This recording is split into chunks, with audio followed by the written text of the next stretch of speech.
संलग्न गुड़िक त्याग करिपारिबो नाही। सेमाने पथठारु बहुत दूर रे। इच्छार शक्ति सहित निजको पुनः रूप दियो। आत्म इच्छारे निजको केबे भी तलकू आनिबाकू दियो नाही। इच्छा हेउची आत्मार एकमात्र बंधु एवं इच्छा हेउची आत्मार एकमात्र शत्रु। जेउ माने निजको परास्त करिछंती सेमानंक पई इच्छा एक बंधु किंतु यह सेमानंक शत्रु। जेउ माने निज भितरे आत्मा पाई नाहांती, जेउ माने निजको परास्त करिछंती सेमानंक चेतना रे सर्वोच्च वास्तवता देखा जाए। शांत मनरे ध्यानर गभीरता रे आत्म माध्यम रे आत्मा को देखिबा जने आशाकर्मी संपूर्ण सिद्धतार आनंद एवं शांति जानती। भल काम करुथिबा व्यक्तिंकर कौनसी खराब अंत हेबो नाही ना एठारे किंबा आगामी जुगरे।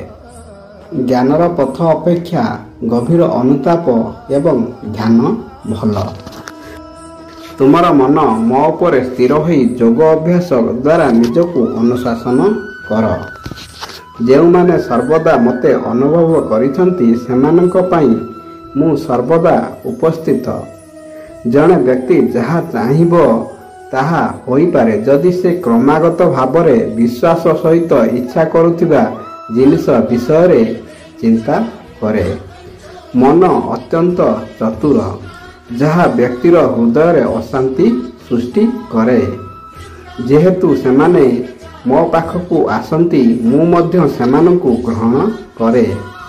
समस्त पथ मनीषकू मो आड़कू नेई थाए।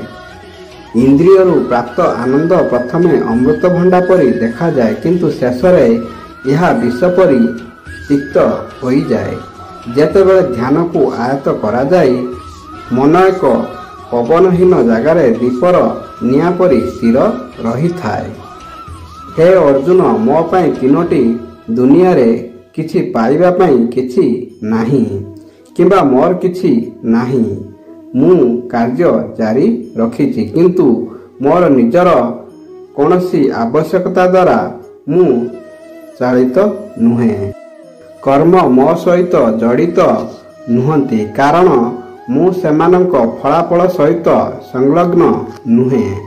जेउ माने याकू बुझंती एवं अभ्यास करंती सेमाने स्वाधीनता मध्यरे वास करंती। ज्ञानर उपहार जेकोसी वस्तु उपहार अपेक्षा भल कारण समस्त कार्यर लक्ष्य हेउची आध्यात्मिक बुद्धि। जेपरी अग्निर उत्ताप काठ को पाउंसरे परिणत करे सेही भली ज्ञानर अग्नि समस्त कर्म को ग्रास करे। सर्वदा अन्यमानक कल्याण को ध्यान रखी आपणकर कार्य करंतु। प्रत्येक व्यक्तिर विश्वास तांको प्रकृति अनुजाई। जेउ माने मते सबुबेले संयुक्त अटंती एवं जेउ माने मते भल पाती मु सेमानकु ज्ञान देई थाए। मोर अनुग्रह द्वारा समस्त कर्तव्य संपादन करिबा सत्वे केवल मो आश्रय नहीं जड़े अनंत अक्षय वास करती। जड़े बुद्धिमान व्यक्ति संवेदनशील भोग उपभोग करती नहीं। जे कार्य निष्क्रियता एवं कार्य निष्क्रियता देखे से जड़े ज्ञानी व्यक्ति। मु पृथ्वीर मधुर सुगंध, मु अग्निर उत्ताप, मु समस्त जीवजंतु जीवन एवं मु तत्परतार आत्म नियंत्रण अटे। जेउ माने शोक करने को योग्य नुहंती सेमानक पई तुमे शोक कर तथापि ज्ञानर कथा कुह। ज्ञानी लोक माने जीवित किंबा मृत मानक पई शोक करती नाही। जड़े बुद्धिमान व्यक्ति संलग्न न करी सामाजिक कल्याण पई कार्य करिबा उचित। कौनसी भी आश्चर्य जिनिस मते बांधती नहीं कारण मोर कर्मर फलाफल पई मोर इच्छा नहीं।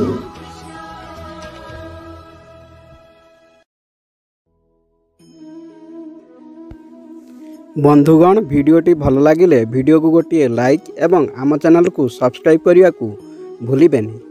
ଧନ୍ୟବାଦ। ଜୟ ଶ୍ରୀକୃଷ୍ଣ।